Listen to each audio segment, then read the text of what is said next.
Hey guys, here we are, MMA UK News. Obviously myself, Stoomboy, as always, MMA UK BJJ show. So talking about SGI9. So SGI9, as I've been saying all the last few days, going to be Saturday the 11th of December. Going to be at the usual place, Maryhill Community Hall in Glasgow. It's fantastic event from start to finish. A lot of great singles matches on. We're going to be obviously headlined by that Four Nations square go that everybody's talking about. So obviously Team Scotland, England, Ireland and Wales. So there's going to be something for everybody on this. As I say, you've got the lightweights all the way through to the heavyweights. So yeah, listen, fantastic card. Now, with the tickets, I can't stress this enough. As I say, tickets are not going to be available on the doors like they normally are. The reason for that is that Maryhill Community Hall is a council-run building, so they've got a very strict track and trace in place for COVID reasons. So make sure you do get your tickets through the Scottish Grappling page. It'll take you to Eventbrite. There will be deals on tickets, as there normally is. And again, obviously, Scottish Grappling will announce that hopefully within the next, I think they've probably announced it already, but normally it's 5 tickets for the price of 4. So make sure you get your tickets early, because this is planning on being a sellout, because this is going to be the best, or this is the best SGI card that we've ever seen. All right, so my next guest going to be on. So Jamie MacDonald, HMAC Inverness, going to be up against Gregor. Now, Gregor's, I'm probably going to say this absolutely horribly, Gregor, but is it Wojtalowski? If it's not, you can tell me about it on the night, Gregor. So obviously Gregor and Jamie are going to head off. Now, Jamie is probably, I mean, anybody's got Jamie on social media. Jamie's one of the busiest guys that I have seen kicking about in martial arts in Scotland. He's all over the place, training with a lot of different people, a lot of high-level guys. Obviously, he's been in rugby, kickboxing, boxing, MMA, jiu-jitsu, wrestling. This guy's done it all, and he's probably seen a lot more. So it's an absolute pleasure to have you on, Jamie. I always love seeing you. Always love seeing you at comps, and whether it be SGIs, local comps and stuff like that. So how you been, buddy? You been good? It's because of my good looks, Stoomboy. Yeah? Well, you light up a room. You light up a room when you come in, mate.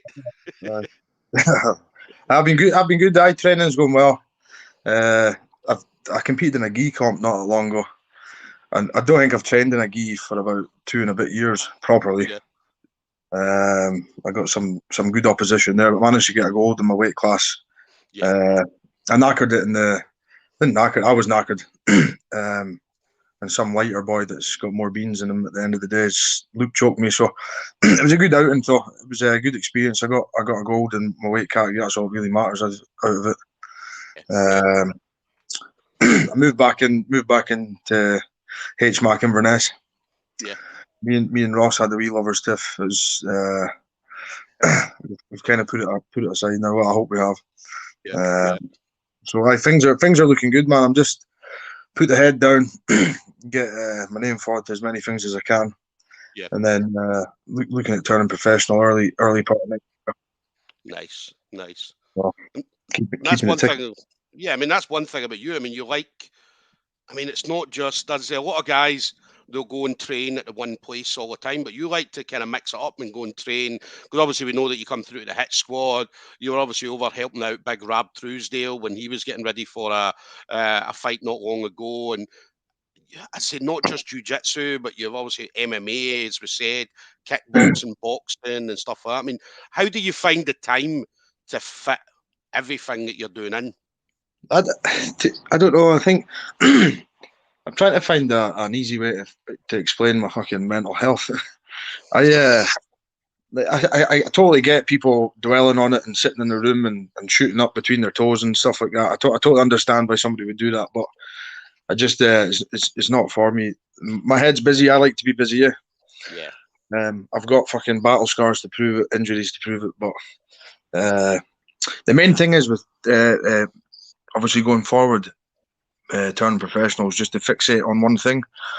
So I've had a few chats with Ross and stuff, and we'll just keep some of that quiet just now. But the main thing for me is to focus solely on MMA after after this year's out. And if something like this comes along, the SGI grappling, I'll do it, but as long as it's not interfering with a comp and anything. Yeah. But finding the time to do it, I always looked at it as a bonus. If somebody asked me to train with them or something, I always looked at, oh, I've got to go and do it. I've got to look at his experience. Yeah. And even the new guys that come in the gym, I've always been a big fan of. They can teach me something. So I'm just really passionate about it, if I'm honest. Yeah. And you're one guy, I mean, when you talk about bringing in like the heavier guys, you're one guy's name that always comes up. Because obviously I know that when Big Rab came in, he had like yourself, Mark McQueen and stuff like that. So your name, even like Paul and obviously the guys over at the Hit Squad, whenever they're looking to bring a heavier guy in or a guy around about 100 kilos, as I say, you're always the guy that they bring in. I would say it's kind of difficult with Paul. He's kind of similar to me. He doesn't like people. So he's always been, I don't know, supportive, but he's always known that I'm keen to do, you know, if he's needing rounds and he's fighting and stuff, he knows that I'm keen because he knows that I'll learn. He's looked after me really well, to be honest. Same with that gym. And to be honest, I wouldn't have been there without like Sir Ross and that anyway. So it's all meant to be. Yeah, it's all meant to be. Rab's, I don't know what Rab's next step is from there, but he had a tough match there. What was it, 2 weeks ago? 3 weeks ago? I think it was about 3 weeks ago. Yeah. So he had a tough step. At the end of the day, that's ups and downs of the game. I've experienced them myself. Like, it's the higher you go, maybe the lower the low. I don't know, but it's quite cool to be getting a wee message off a UFC fighter or a Bellator fighter or a professional boxer. You know, ex powerlifting champions. It's quite cool to I don't know, just wake up and get a message off these guys saying down for training. I'm like, fucking right. Let's get it done now. Definitely. And that's the one thing, I mean, you never back down, whether it be in training or even like competitions, regardless of what it is. I mean, you'll always step up. You're always willing to take a fight against anybody at any time. Which is stupid, eh? Oh, no, not at all. Not at all. Can be stupid, eh? But there's not many people out there like that because, you know, I mean, you're in the game. Obviously, we see a lot of people pulling out of fights because, I don't know, maybe for whatever reason. Whereas, but as I said, I mean, you're willing to step in, as I said, against anybody, regardless of what it is you're doing. Yeah. I think I've had a few pullouts myself off people. One guy was meant to fight Leighton Hackett. He slit his knuckle in his fucking hand. Am I allowed to swear on this? Aye. Yeah, listen. Yeah, definitely. He slit his knuckle in his hand the day before the fight. I'm like, the fuck are you doing punching pads with gloves on, you fanny? Yeah. You know what I mean? Like, you got to be smart. Don't get me wrong. I've went into fights injured. Yeah. Probably the same, if not worse than most do. But if you sign up for that day, I know there's certain things that fucking exclude you from fighting, but if you can still walk about and get out of your bed and that without too much of a fuss, you should be turning up to the door. Yeah, definitely. Yeah. I see.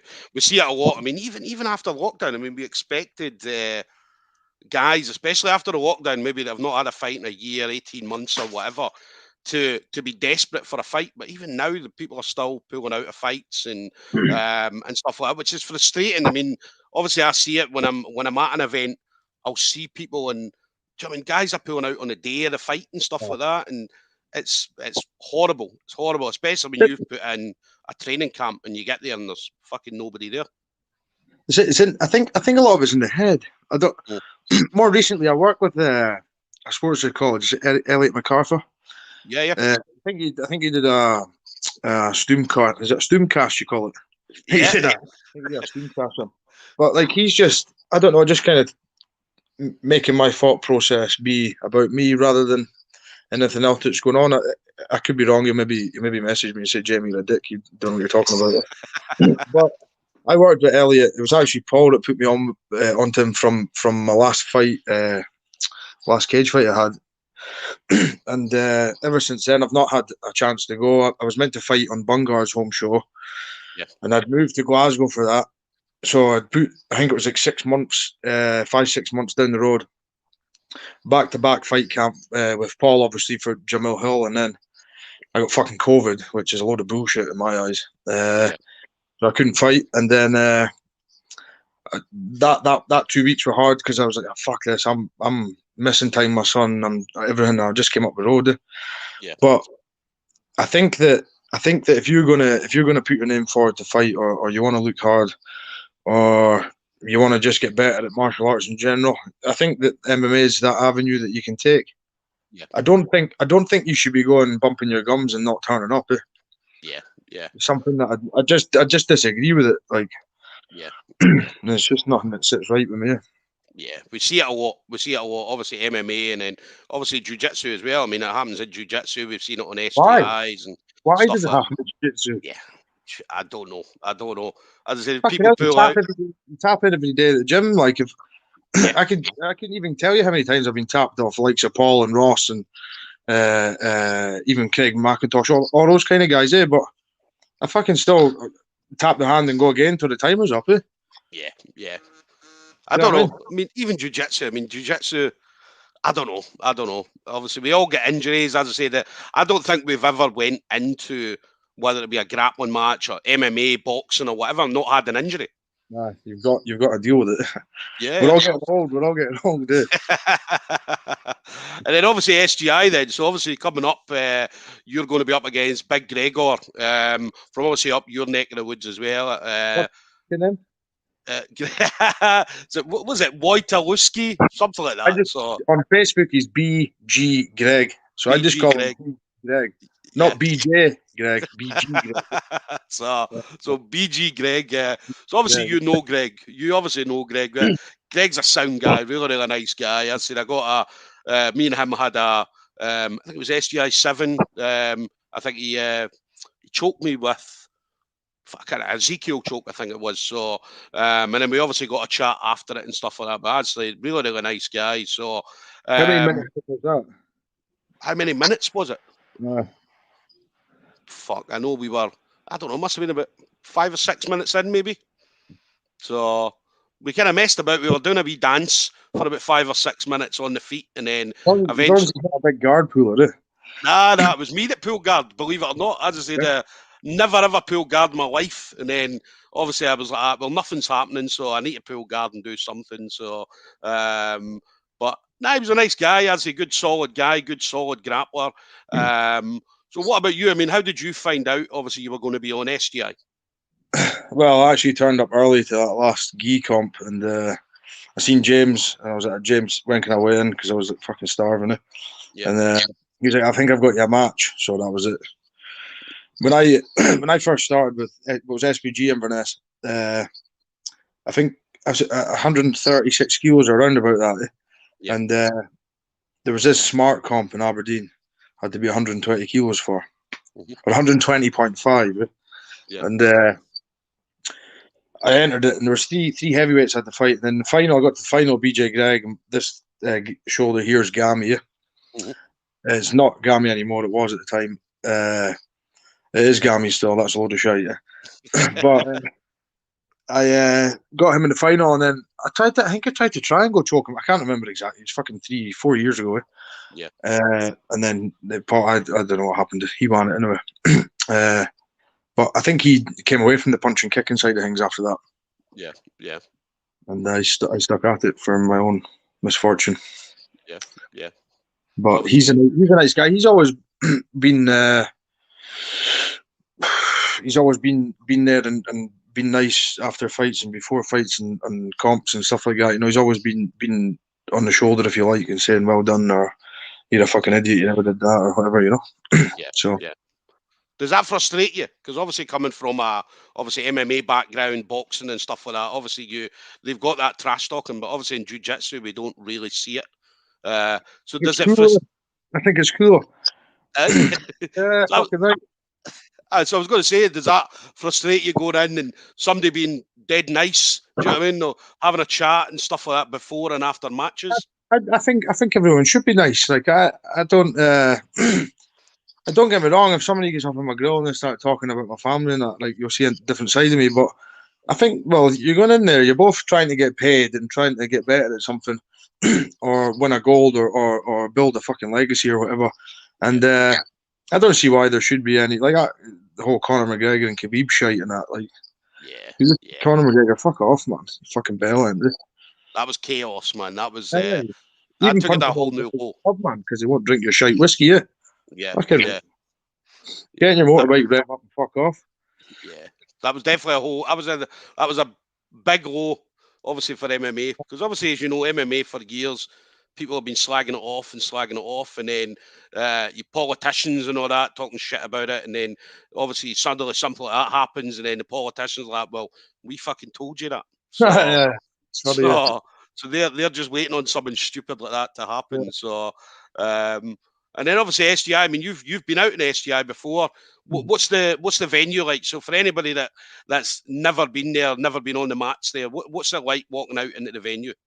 I can't remember if there's a beer tap. Is it cans? I think it's cans. Cans, aye. Cans. Cans. I bet Gary Christie's behind the counter too, so you better make sure you take your ID. But it could be venue. I think you got a wee kind of staircase, and then it's like a long, narrow corridor, like you're in the police cells, and then you come out in this open arena. It's actually quite cool. First time I went against a purple belt guy from Coogee Porter's gym. Is it Oban? Kind of mind the. Oh, big David, yeah. I just won a 10-minute decision with him. Mhm. And the second time I went out, Gavin McQueen, Mark McQueen's brother, fucking leg locked me, little bastard. I'm only joking, Gavin, I love you. I've had good experiences there. I've even been there a couple of times and watched people. So the venue itself's great. The DJ is a bit fucking mad. Big John, Mad John. I might go and see him after it, actually. Yeah. Aye. Oh, his old school trance music, man. That's all right if you've got someone to keep you going. Yeah. He's cool. But the venue's good, man. It's well worth going to see. Like at the end of the day, we're sitting in a world here where we don't know what's right or wrong. So if you've got a spare, however much it is to go and watch it, just go and watch it. It's on your doorstep if you're in Glasgow, or I'm going to be going from Inverness. There'll be a car going down or whatever. Yeah. Fire along. Yeah. And then what about you? I mean, any fights? Have you seen the fight card yet? Any fights that you're looking forward to? Anything at all? I hope England don't win it. Big Owen Livesey, or Owen Livesey, should I say? I'd say who's he again? So he's obviously he's got there's going to be 5 of them. So Owen's going to be bringing a team of 5 guys from the north of England. So I need to make sure everybody knows, because obviously I was chatting one of the guys from Hull today, and he's like, Stuart, let me point it out. These are guys from the north of England. It's not the south of England. So, so 5 guys, and then obviously he's up against Team Scotland, Kev McAloon, and obviously the 5 guys from Scotland, Team Ireland, Kieran Brohan, and obviously a few guys from there, and then Team Wales are coming with a solid team as well, with Ben Robson as the captain. So, yeah, it's going to be good. I don't know if you remember. It's probably Scotland or Welsh that's going to win that, is it? Well, could be. As I said, it's when we looked at the team, see when they announced it at the start, we didn't know what the teams were going to be. We had an idea of who the teams were going to be. So, and then people obviously expect like Team England to come in because of obviously Owen and the guys that he's bringing to run through everybody. But when you look at all 5 teams together, all 4 teams together, they're all very evenly matched. Do you know what I mean? So it's not like, some of these quintet styles or some of these team events where one team's fantastic and the other team's not so good. Whereas this one, you've got 4 very, just very like evenly matched. Yes. Just like boxing. So, but 4 very evenly matched teams. So should be a good event. So I know they're going to have a semi-final. So again, that's going to be announced who's against who, and then obviously the final. That'll be SGI 10, or is that on the same night? Is it? Same night as you guys, yeah. I might buy a ticket myself. So, but promised to be a good event, and as I said, obviously the singles matches as well. I mean, you've got a lot. Shawnee Stewart and Dominic Dillon. Obviously they're going to be off women's names there when you said singles. No. So Dominic Dillon, Shawnee Stewart, they're going to. I think they're the main event for the singles matches. So Shawnee Stewart's, he's Grip House, is he? No, Likens, MMBJJ. That's amazing. And then Dominic Dillon's coming up from Brighton. He's under Yusuf Nabi. All right. Is his boyfriend coming with him too? Or? We'll see. And then obviously you touched on it then next year. So obviously going forward, so obviously SGI main focus, and then you mentioned obviously potentially looking to go pro at some point next year. So you mentioned that's going to be your main focus then. So once SGI is out the way, purely focused on MMA going forward then, yeah. Yeah. I think. Well, I'm 31. I know I don't look it, but I'm 31 now. So I think in the amateur scene, I hope I'm not being sounding like a fucking arsehole here, but I think I've learned what I needed to learn. So yeah, I think I need the longer rounds. I need proper fight camps, and I need proper guidance. And the rest I've learned, or gonna still learn, if that makes sense. I'll learn on the job. Yeah. If an amateur fight comes up between now and February or whatever, I'll probably take it. But it would just to solidify to myself more than anybody else, if I'm honest. But the main focus is to put a wee stamp on it next year, and then hopefully 2023, maybe getting a decent show somewhere. Yeah, definitely. So it might happen before then. I mean, the heavier guys are quite lucky. Yeah. If I can do what I want to do and what I'm envisioning is going to happen, there's nothing to say that it's not possible. Definitely. So anybody that's looking for, obviously, now Jamie, anybody that's ever seen Jamie, regardless of what he's doing, whether it be jiu-jitsu, wrestling, MMA, or whatever, guy puts 110% in every single time. So there's no backing down. So anybody that's looking for to get anybody on a show, a heavier guy, as I say, definitely hit up Jamie. I said, I'm sure you'll be more than ready to take on anybody, whoever they throw at you, Jamie. Yeah, 100%. And then last thing for you then, Jamie. So obviously you've been in the game for a few years, good few years.